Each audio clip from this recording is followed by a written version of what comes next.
বাংলাদেশের লোক উত্তাল হয়ে যাবে। আমি সেটা চাই না। আমি দেশকে ভালোবাসি, না বলবো না দেশের স্বার্থে।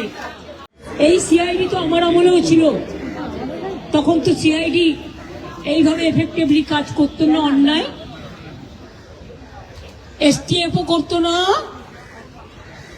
বাংলাদেশ থেকে একটা বড় খুনিকে এসটিএফ অ্যারেস্ট করেছিল, জেনে রাখুন, যা নিয়ে বাংলাদেশে অনেক রেভলিউশন হয়েছিল। অন্য দেশের কথা আমি বলছি না, আমার বলার অধিকার নেই, কিন্তু আমি যেটা বলছি পয়েন্টটা, তারপরে তারা মেঘালয় দিয়ে বাংলায় চলে আসে।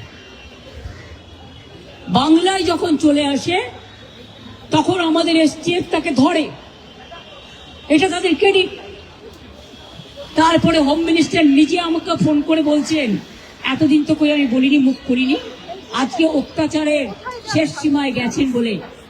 কারণ এটা জানে, আমি এখনো নামটা বলছি না ভদ্রতা করে, বাংলাদেশের লোক উত্তাল হয়ে যাবে। আমি সেটা চাই না। আমি দেশকে ভালোবাসি, না বলবো না দেশের স্বার্থে। কি বললেন? आप थोड़ा आपको बंगाल पुलिस को बोल दो ये बात बाहर में नहीं कहने के लिए, ये देश के लिए है। কাকে দিয়ে খুন করিয়েছিলেন, কার কার নাম বেরিয়েছিল, আজ গভর্নমেন্ট চেঞ্জ হলেও মনে রাখবেন আমি তো সবটাই জানি। আমার হৃদয়টাই একটা কথা ভান্ডার, তথ্য ভান্ডার, সত্য ভান্ডার।